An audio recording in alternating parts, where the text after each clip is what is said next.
Welcome to the latest edition of Beyond the Arc. I'm John Gonzalez alongside our NBA insider, Bill Reiter. And Bill, a belated happy Memorial Day to you, sir. Did you do a little cookout? What happened with the fam? Little cooking, little hanging. I just realized I need a haircut, but you look sharp. Did you get a little trim up here, John? I did. I got a little Memorial Day fresh fade for the show and for the holiday.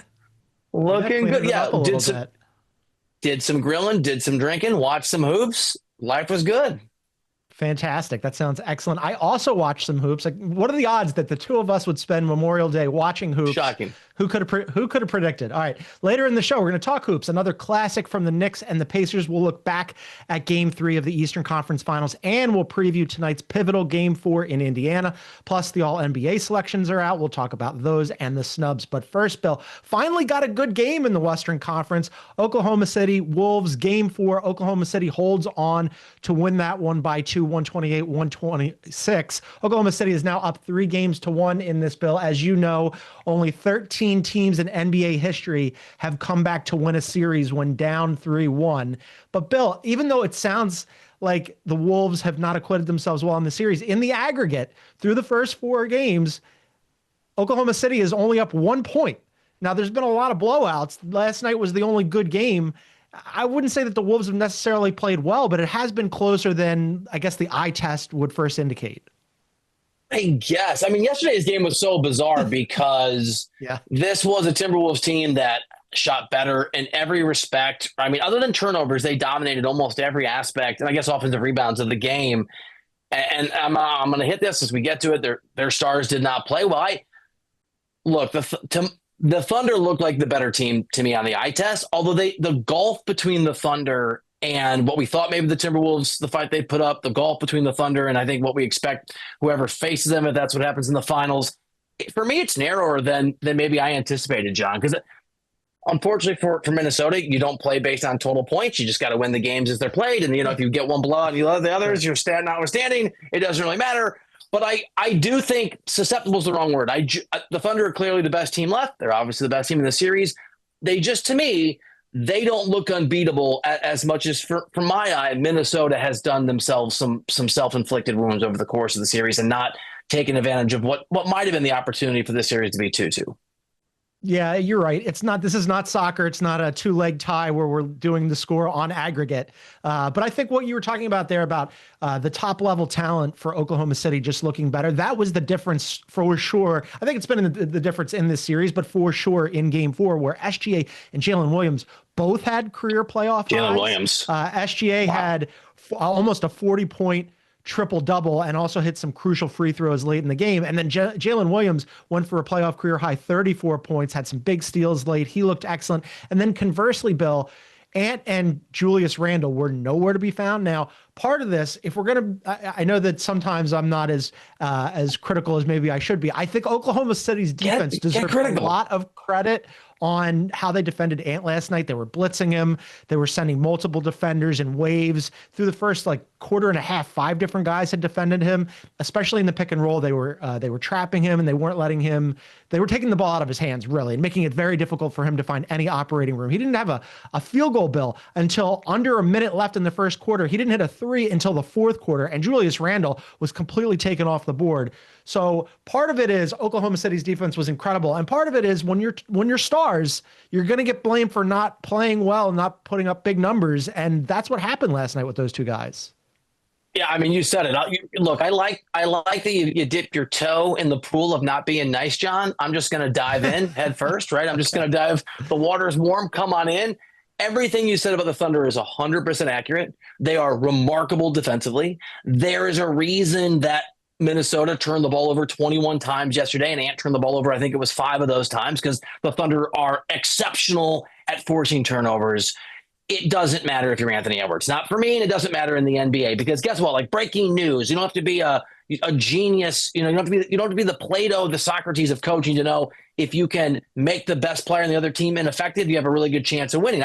LeBron wouldn't get a pass if he played like this in a conference final. Steph wouldn't get a pass. Back in the day, Jordan or your guy AI or any of the other people that we would mention. I know Anthony Edwards isn't at that level, but he aspires to be. And the fact is, this is the second game we've come onto the show and had to talk about the fact the guy was 1 for 7 in this one, and I think 1 for 9 in the other game. 2 games in this series where he's made 1 3 per game. This guy's shooting 21% from the 3-point line, John. I think 42% overall in the 3 losses. So, yes, the Thunder make it difficult. They are extraordinary defensively. They made life miserable, not just for one of those players, but 2 of Minnesota's stars, and credit to them. I don't want to hear Anthony Edwards talk about how he played well and he had a good game or he made the right decisions. Like, it is both. The Thunder are remarkable, including defensively, and Anthony Edwards hasn't been good enough. And if he had been good enough in that game last night, the series would be 2-2, and it would feel very different. And the outcome of the series would be very much in doubt. And so, to me, let's not be nice. Let's be honest. Ant has been poor, has been awful in this conference finals. And I find it really interesting that he's the guy that has shrunk a little bit in the face of great competition, but also so close to a finals, and not that Thunder team that I thought their youth and lack of experience would make them play like Ant has played, not the other way around.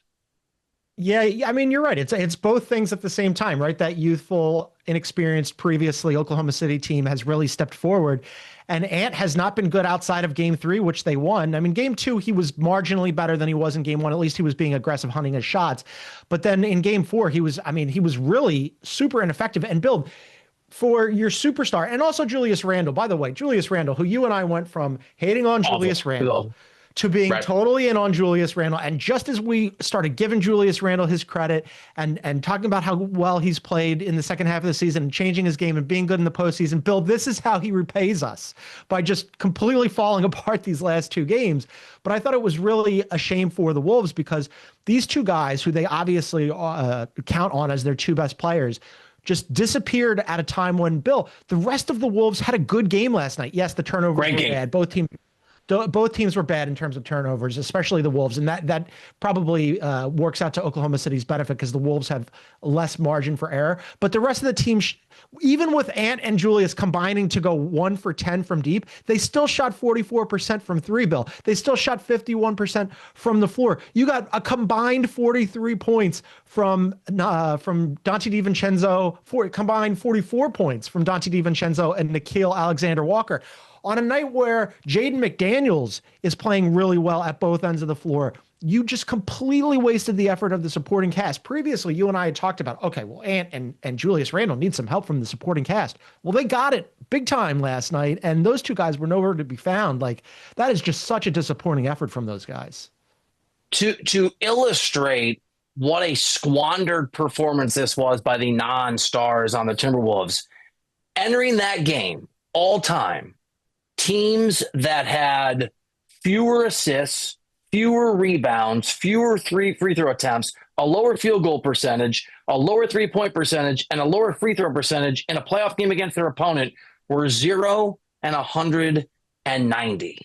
And now the Oklahoma City Thunder can say they are 1 and 190 in those situations. Now, look, the turnovers, and I want to just, I know you already said it, Jalen Williams and playing extraordinary basketball, and obviously the moment not too big for him, playing great basketball at key moments of the game. But this is Anthony Edwards and Julius Randle. I'm going to give him more of a pass because he's exceeded every expectation. You and I were DNPing him in the regular season if we were Chris Finn. So I'll give him a little bit of a pass. But this is what was squandered by Ant, and to, I think, a lesser degree, Julius Randle. This is a all-time great performance by the rest of the team, and they found a way to lose in a manner that was historically impossible until this game. Yeah, I mean, like, we'll put Mike Conley off to the side. He only played 19 minutes and looks officially cooked. I love Mike Conley. He's one of the nicest guys in the NBA, but he hasn't given them anything. Bill, just to put this in context about how good the supporting staff was, and you just had a fantastic stat there, but I was rattling off all these players who were good for them. They also got 9 minutes and 8 points out of Terrence Shannon. And the big one, Rudy Gobert even came to play last night, Bill. Rudy Gobert was nigh unplayable in the first 3 games, and last night he had 13 and 9 last night and a block, and he was playing good defense. And even when SGA was dragging him out, trying to bait him out of the paint and towards the 3-point line, he wasn't getting cooked. And I'm like, oh man, they're even getting a Rudy Gobert performance. And where is Ant and Julius right now?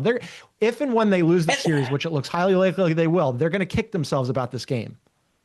Look, the Thunder made it hard on Randle, made it hard on Anthony Edwards. But there's 2 things that stuck out to me. One, Ant got easier looks in the regular season because it was the regular season, but you have to be able to hit these shots if you're Anthony Edwards when guys are closing on you.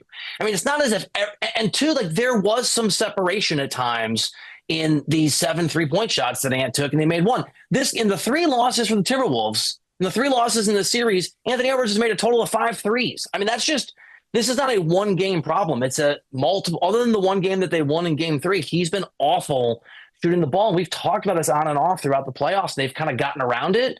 You're not getting around it with the Thunder. You have to go right through them because they're that good. Yeah, the Thunder really are that good. Let's take a quick break, and on the other side, let's talk about how good the Thunder are, the maturation process, the chances that the Wolves can climb back into this in Game 5. And Bill, I wanted to discuss with you as well what happened at the end of that game in the Western Conference Finals. A fantastic game, not a great ending. All that coming up. This is Beyond the Arc on CBS Sports Network.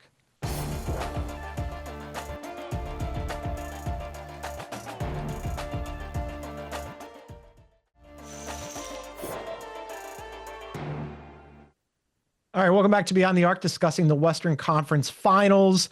Oklahoma City is up 3-1. Bill, I think that what they've accomplished so far, I don't want to get too far ahead because, they still have another game against the Wolves, and then, who knows what happens in the finals. But so far, what they've accomplished in this postseason has answered a lot of questions for me about their maturation. They're still a really young team, and coming into this postseason, we were thinking about last year when they lost in the second round and they were the number 1 seed, and what would happen if that happened again this season when they're in the number 1 seed. Well, okay, they lose game 1 of the last round to the Nuggets. They respond. They're down 2-1 in that series to the Nuggets. They respond. They go to game 7. They win game 7 in advance. Then they lose game 3 of the Western Conference Finals against the Wolves by 42 points, which was the biggest loss in franchise history. That's something that could linger. You don't know how you might respond. They respond by winning a really close game and going up 3-1 on the Wolves and putting a real stranglehold on this series. I just have been super, super impressed with what Oklahoma City has accomplished. And obviously that starts at the top with SGA and Jalen Williams. But across the board, I think they've just been really good. They're extraordinary. And I think, look, the question of whether they can win an NBA championship this year has obviously been answered. We'll see if they do, but they obviously can. I think the other question that's been answered, and this goes back to last year when a host of people wanted the Thunder to trade some of these players for Kevin Durant or whoever was out there at the time, unnecessary. Because to your point, they are good enough to win the whole thing now. They have the maturity to do that. The maturation process has shown that. They've gone through some of the things you talked about. They've won those games. They're probably going to win this series. They're probably going to win the whole thing this year. There's no reason that they can't at least, and I think parity in the NBA is going to make it harder. They can compete for multiple titles as currently constructed for years to come. They'll have to make some, like the Celtics, they're going to get to a point where they have to pay people, right? But they've got the resources. They've got the assets. They've got other young players they don't even give that many minutes to. Not only have they shown that they can win now, I think they've demonstrated they don't need to make. Sam Presti doesn't have to make some big, bold move, add some star. They are equipped, if managed properly, and Presti will manage them properly, to dominate or at least compete at the highest level for a really, really long time. Yeah, I mean, what a disaster that is for the rest of the NBA, knowing that this team is that young and they have that many assets, future assets, draft picks that they're loaded on, and that they don't have to go and take a big swing because they already have all their pieces assembled. I mean, it's unbelievable. For SGA, too, I mean, him winning the MVP, you and I both thought it should have been Joker just on the numbers. I think Joker is the best player in the world, but SGA has, in terms of like, he's been fantastic in this postseason. And in terms of him learning how to win, Bill, I know that some people don't really like him foul hunting, foul baiting. I personally think it's a skill set. Getting to the line and hitting your shots is important, and it's an important part of winning in the postseason. And him just being like really cool and calm under fire. Bill, in that game 3 where they get blown out, right? Like they had him mic'd up. And he was just really even keeled, and he's sitting on the bench and he's talking to the other guys, and he's not like, he's like a really even keeled type of person. He doesn't raise his voice. He doesn't yell. He doesn't shout. And some people like that and some people don't. I think he's just a professional. So he's sitting on the bench and he's talking to them in real time about why they were losing that game by such a huge margin. He's like, look, we're not shooting well. We're not taking care of the ball. We usually do that. Our defense has been lax tonight. And if we lose this series, and we could still lose this series, and he's talking about it during the game, and he goes, we'll remember this as a reason why. And then they come out and they win game 4, like super calm. I just thought that was just so impressive. Like what a professional basketball player. I don't know if he's going to be the face of the league because he doesn't have that same charisma and character as Ant and some of the other guys, but he's a really good basketball player. Yeah, I'm not sure face of the league is in his future, but one of the most Yeah. successful players could be. And to your point, this has been true all year. And maybe I slept on this a little bit. If you follow his sort of interactions with the media and his comments after games, this has been true regular season, and maybe people have noticed more in the playoffs. He's amazing at praising the guys, and he praised Jalen Williams last night, rightfully so, almost as if you're a coach. And he's also Mhm. amazing at somehow in these post-game press conferences being critical of his teammates without it sounding like it's real criticism. I mean, he has this sort of this coach vibe, this older, even though he's not a super old guy, he's the veteran on the team. And that's one of the things you've seen manifest itself in sort of post game moments, like all whoever's doing the post game interview, nationally televised game or locally, all the guys come and jump on each other. Like they like each other. And in retrospect, like Shea's ability to hold guys accountable and to praise guys and have that be heard properly and be well received. I mean, I know those are the things that are hard to measure, but he is a leader. And every time you have some player on a team who's a great player, he gets called a leader. I've heard Chris Paul called a leader when he hasn't been a leader. I've heard LeBron called a leader when he's more been a really, really talented guy. I mean, these things are sort of locker room to locker room. Not every best player on the team is a leader, but that is the knee-jerk response that every media member and every player, oh, that guy's a leader because he scored 24 points a game. That's actually not how it works behind the scenes.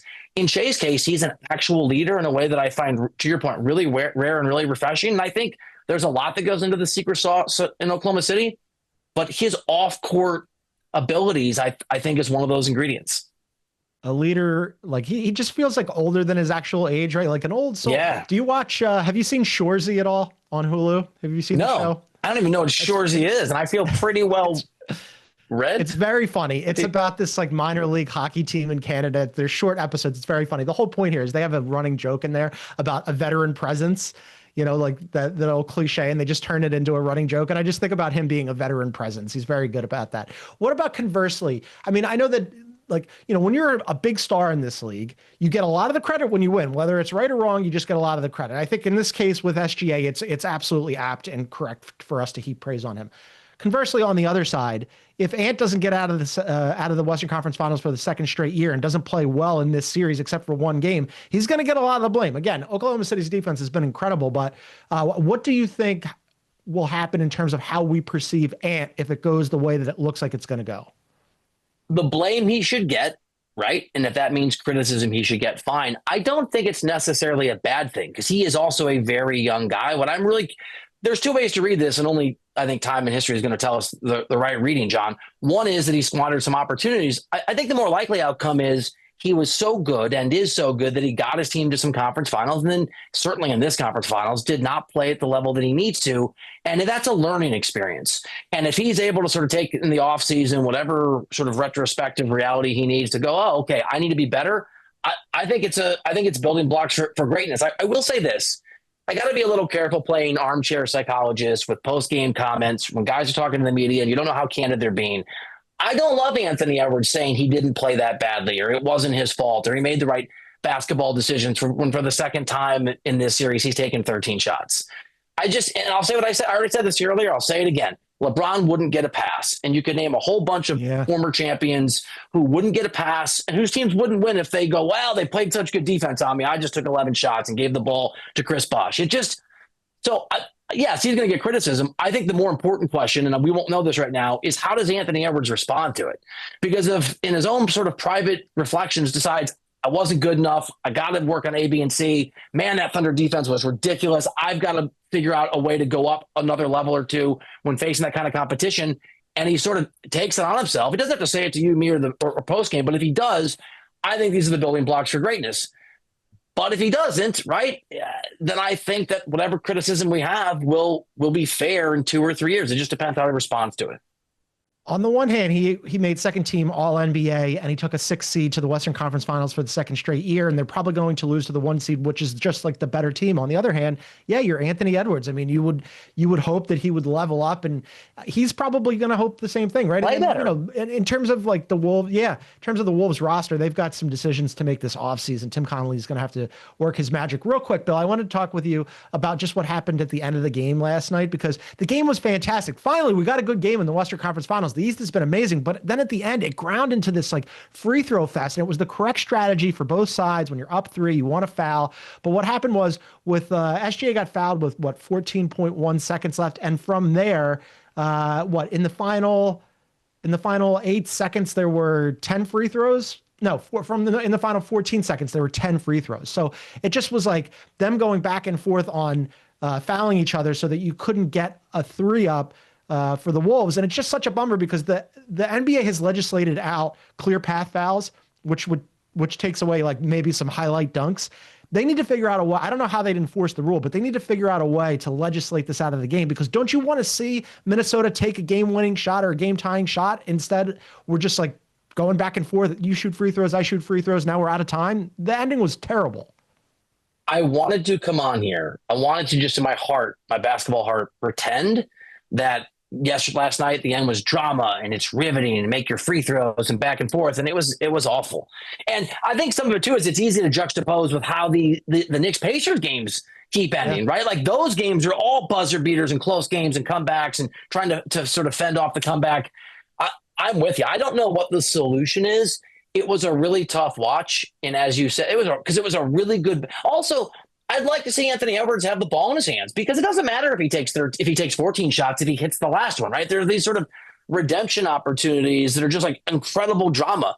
Yes. Do you have a solution? Because I don't know how the NBA, I don't know what you do.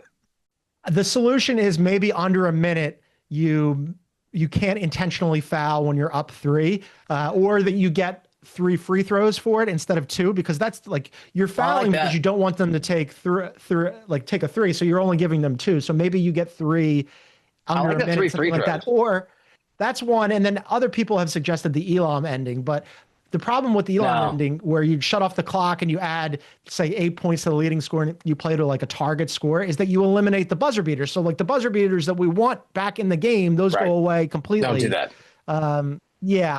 I think that they need to come up with whatever the version is at the end of the game of the clear path foul. They need to apply that to this, like prevent people from fouling intentionally up 3, because the free throw fest is terrible and nobody wants it. And I want to see Ant take a 3, and you want to see Ant take a 3, because it was an otherwise fantastic game. So Adam Silver, from our lips to your ears. All right, quick break. And then on the other side, we're going to talk about the Eastern Conference Finals, which has been fantastic. We'll get into Game 3 as well as previewing Game 4. That's coming up. This is Beyond the Arc on CBS Sports Network.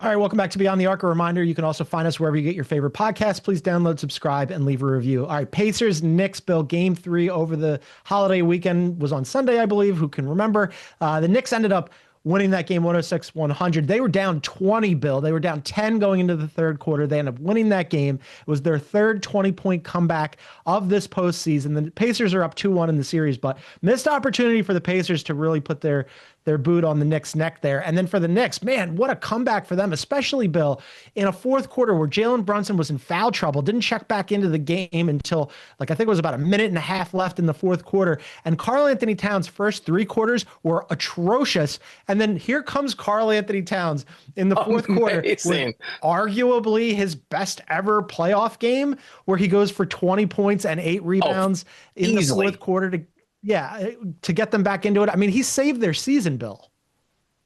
He had a better fourth quarter than Julius Randle had a game. So just to put it in perspective. By the way, I know you're an X's and O's guy. You like to break it down. You like to come up with the strategies and what the models tell you.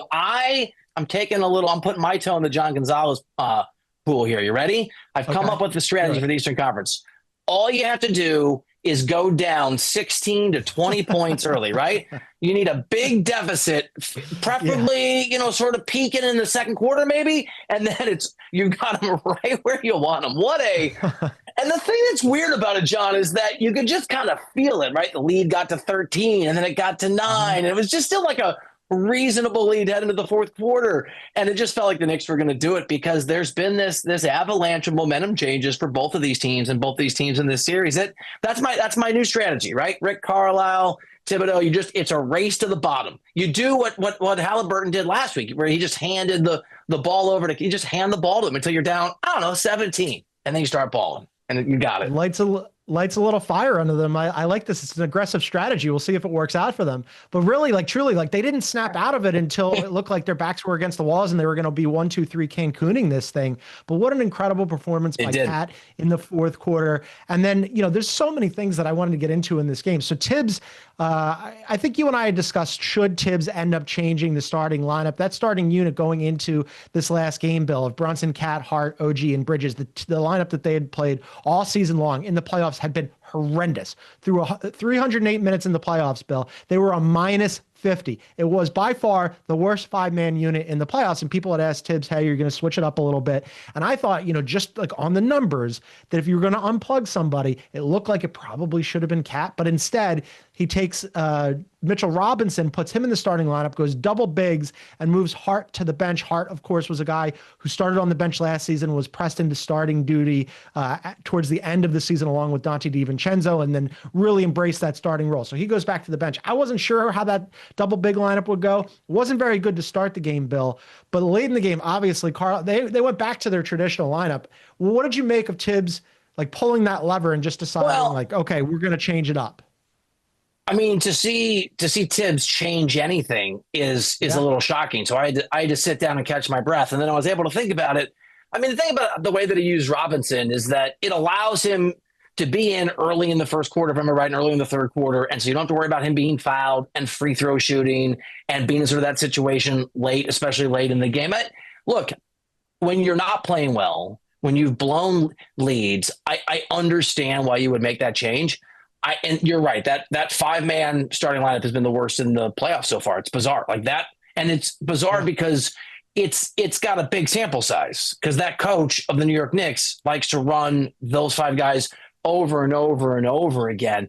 I don't know that that's the reason they won the basketball game. I mean, they were down 20, right? The starting lineup led to a 20-point deficit. So it just, I don't know what to make a lot of these games in this series, because these comebacks sort of turn upside down what we think we know about the game. The fact is the Knicks were the best team in a previous game in this series. They lost for 45 and a half minutes, and the Pacers the best team, not for as long, but you said it. They were up 20 points, about to go up 3-0 at home, and it looked like the series was all but over. So the starting lineup thing, it's interesting to watch that coach make changes.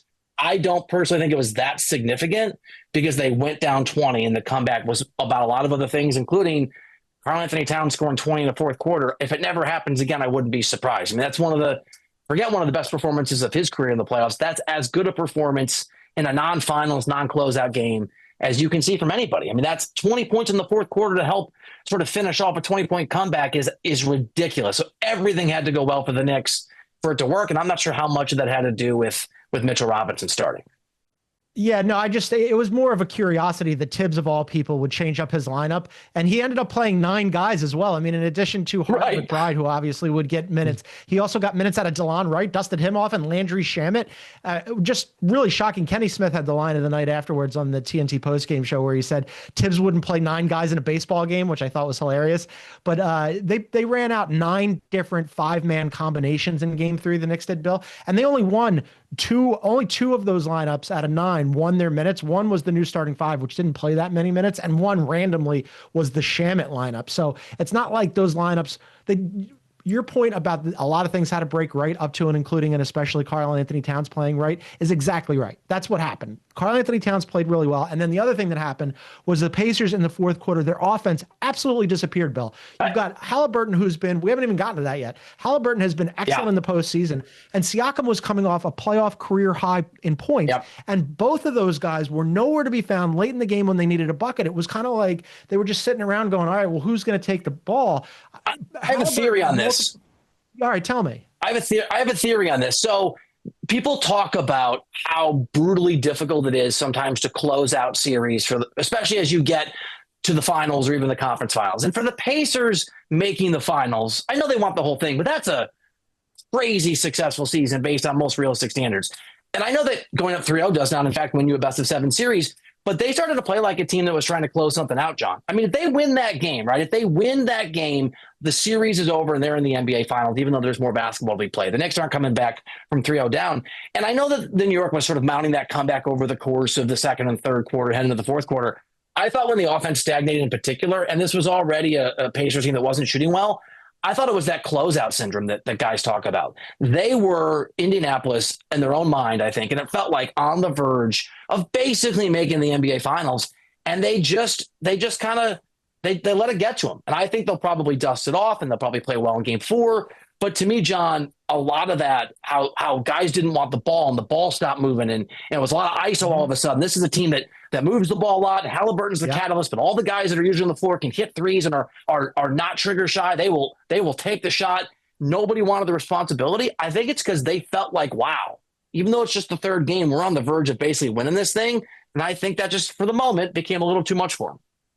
Yeah, in the third quarter when they were up big, the arena was like the crowd, the energy, the vibes, everything was awesome. Good. And then like they took their foot off the gas a little bit, and like the offense started to slow up. And you're right, that's an offense that isn't really like Halliburton is their best player, but it's not okay. Halliburton is Jalen Brunson, where he can get you a bucket at any given time, and he's just going to take over a game, or SGA, right? They are very much like a share the ball kind of team, and the offense operates best when they're moving the ball around. And it did all of a sudden start slowing down. In the fourth quarter, Bill, they were 1 of 8 from 3, and they shot 26% from the floor. I just thought like that was just such a dereliction of duty by Halliburton, by Siakam. There was multiple moments, Bill, where Halliburton drove the lane and decided rather than trying to get a bucket or get to the line, he dribbled it out or passed it out. And I thought, like, be a little bit more aggressive, man. Like, try to get some contact, get to the line. You guys need some offense right now. And if you can't get your shot to fall, or you don't even want to put one up, at least try to get a free throw out of this thing. And Siakam, too. I mean, he shot 50% from the floor, but he only had 17 points as opposed to the game. He was passive. He was super passive. And I thought, the bench was good. Neesmith rolled his ankle. He wasn't as good as when he was cooking earlier in the series. But yeah, those first 3 guys, Halliburton, Siakam, and Turner, all 3 of them kind of disappeared in that fourth quarter. And they absolutely have to be better moving forward. Look, the Knicks took that game, Bill, but I really felt like the Pacers kind of handed it to them in the fourth quarter. And here's the other sort of bizarre thing, trying to figure out what it means going forward. The Pacers only hit, I think it was 20% of the threes, if I'm doing this right from memory, and they still should have won the game. I mean, it's not as if they shot 44% from the 3-point line and then kind of went cold at the end. It's such a strange series. I think the good news for the Pacers is if anybody's not going to be broken by this, right, or be impacted by this, it's Tyrese Halliburton. This guy has been totally money. He's been absolutely clutch. He's fearless. It feels like more of a one-off than a tide turning kind of moment. Yeah, I'm with you. I think this is a kind of game that the Pacers can recover from. And if there's any winner here, it's probably us, because the series has been fantastic. And if the Pacers go up 3-0, it's automatically a wrap. And now we get more Eastern Conference basketball, including tonight's Game 4, which we will talk about after a quick break. That's coming up. We'll preview tonight's game in Indiana. Don't go anywhere. This is Beyond the Arc on CBS Sports Network.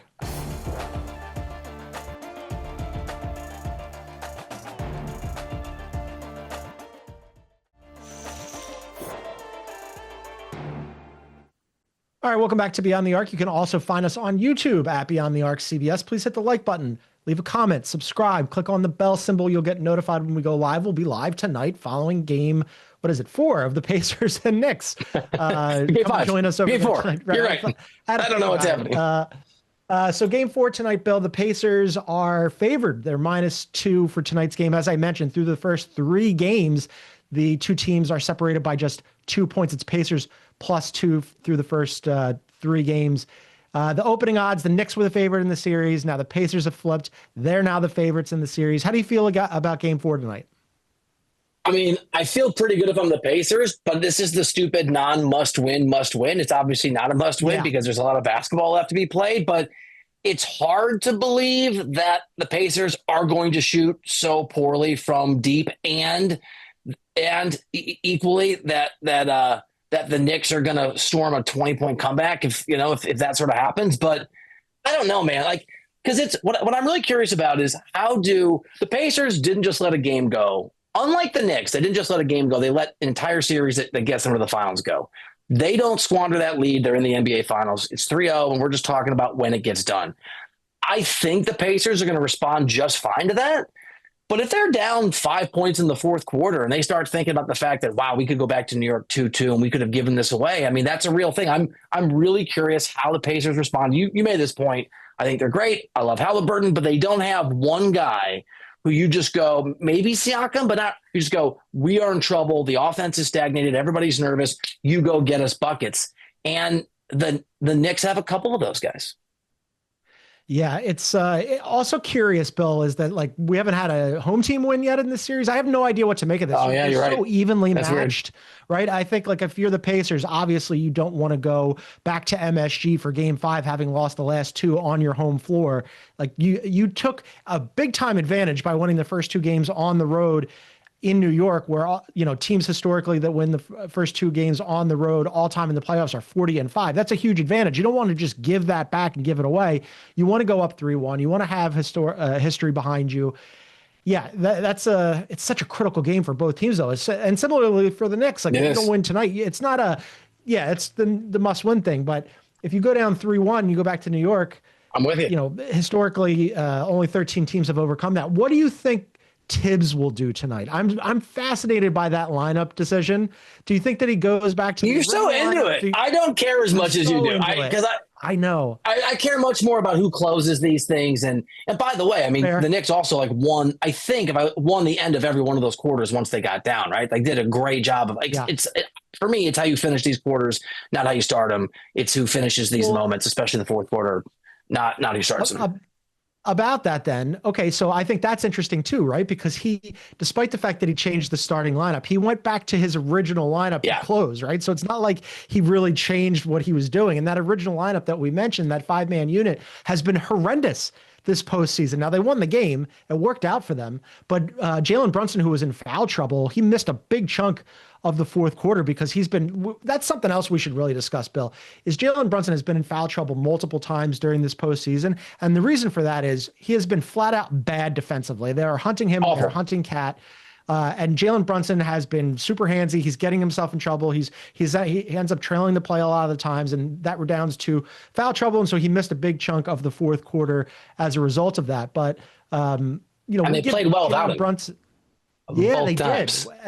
And we give Jalen Brunson a lot of credit for being Mr. Clutch and Mr. Closer, but he can't do that if he's not on the floor, Bill. And this sort of dovetails with something that I know we brought up, but I don't want to get too carried away, but Rick Carlisle is definitely one of the better in-game X's and O's coaches in the NBA. I mean, you put Eric Spoelstra on that list. There's other guys. I don't want to say he's the guy, but he's in that sort of elite level. And that's another reason I feel good about the Pacers making the adjustments that they need to make. But you're right. I mean, this is a strategy.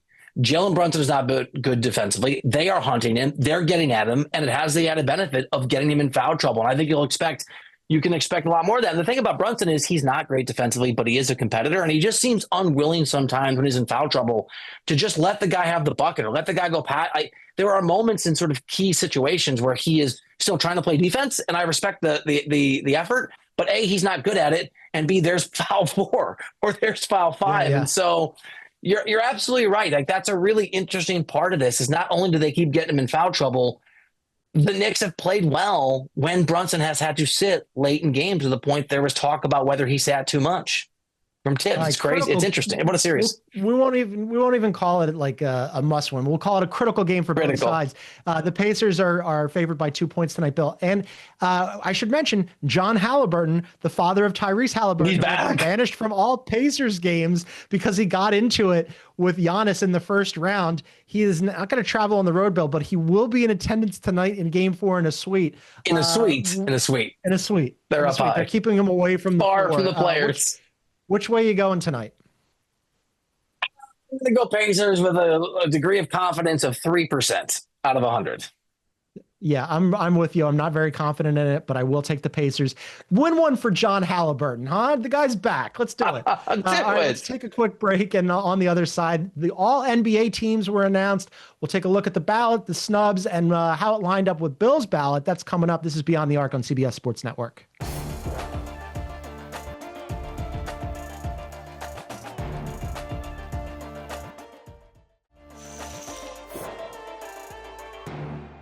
Welcome back to Beyond the Arc. The all-NBA teams were recently announced. Bill and I didn't get a chance to discuss them. We're going to just take a look at the ballots here. First team was pretty much who I expected through the first four. Bill was SGA, Joker, Giannis, Tatum, and then Donovan Mitchell ended up snagging that final fifth team spot. Which way did you end up going with that fifth spot? So I had LeBron. I had LeBron on my first team, and I had Donovan Mitchell all the way down to third team, although I understand the argument. Like, he sort of took a step back for his team to take a step forward is the argument for Donovan Mitchell, because his numbers aren't quite as robust as he was great, but as in years past. But I had LeBron on there. My good friend LeBron, who tweeted very nice things about me earlier in the year. I thought thank you, LeBron, my guy. I thought somewhere Rich Paul is out there complaining about Michael Jordan on some radio show. I don't know what's happening right now. I thought LeBron was phenomenal, but I'm looking at the list: Brunson, Cat, Ant, Mobley. I thought Mobley was the better Cavs this year. Mitchell. I mean, there's a lot of good cases for all those guys, and good for Donovan Mitchell. Yeah, there's a case to be made that Evan Mobley was the better Cav this year. I mean, he was the defensive player of the year. Right. I mean, like, he gets an extra 40. He made second team all NBA. I probably would have gone with either. I think LeBron's a perfectly fine pick. He really buoyed them during the season. I probably would have gone with Jalen Brunson or Steph Curry for first team to be elevated and put Donovan Mitchell on the second team. But really, any of those guys could have been moved up. What happened here with LeBron ended up, this is his 21st, Bill, all NBA team. That he has now 6 more than second place, and second place is a tie between Kareem, Kobe, and Duncan with 15. So I have no problem with you putting him on first team. What a season for him. Yeah, amazing. By the way, it looks like LeBron took Cat's space on the second all NBA team. If I saw that properly. And that was a guy that you were pushing for MVP votes. And I'm not making fun of you. Like, that was a legitimate, I mean, I didn't do it, but that was a reasonable conversation. I think it's kind of crazy Cat wasn't second team. This is the thing. It's really, like, who do you leave off? It's very difficult in the margins here. I initially was talking about having Cat, like around the All-Star break, I was talking about having Cat as that fifth guy into the pool for the MVP vote. And you rightly got me off of that with some very straightforward, but like sound logic when you said to me, but he's not even the best player on his own team. And I went, oh yeah, you're right. It should be Jalen Brunson. Let's just like put that to the side for a second. So third team ends up being Cade Cunningham. That's his first All-NBA selection. He adds an extra $45 million to his contract. Karl Anthony Towns ends up third. Tyrese Halliburton, Jalen Williams, and James Harden were the last guys into the pool, Bill. This is where there was some debate among the voters. So the last 3 guys in were Halliburton, who had 79 points, Jalen Williams at 73 points, his first All-NBA nod, and then James Harden was the last guy in. That's his 8th All-NBA selection. He had 68 points. 2 guys closest to the cut, Alperen Şengün and Triple J, who I really thought deserved it, but he was even Triple J on mine. Şengün. Yeah, my third team was Mitchell, Triple J, Halliburton, Steph, all the way down here, and Harden. I know this is not a reward or an award for postseason play. We know that that's real. However, I think Halliburton's been pretty amazing all year long, and it's only been showcased in a real way in the playoffs, maybe to the casual fan. I am glad that he made the list because it is well deserving, and I think maybe this playoff run has shown people what Halliburton's been doing most of the year, the last 65 games. I totally agree with that. What about, and quickly here, what about Jalen Williams? Has his postseason changed your mind? If you could do it over, would you put him on? No, because it's not a postseason award, but I feel a little worse than I did before because I had him just off. Here's the thing. He's making a pretty good case to be on there in the years ahead. Yeah, he's been incredible. He pulled the trifecta off. He had his first All-Star nod, his first All-NBA nod, and he made all defense. So Jalen Williams really stepping forward, having a fantastic season. All right, that's going to do it for us today, but we will be back at it live tonight on YouTube following Game 4 of the Knicks and the Pacers. Come and join us there at Beyond the Arc CBS. But for now, for our NBA insider, Bill Reiter, I'm John Gonzalez. Thanks for tuning in, everybody. See you tonight.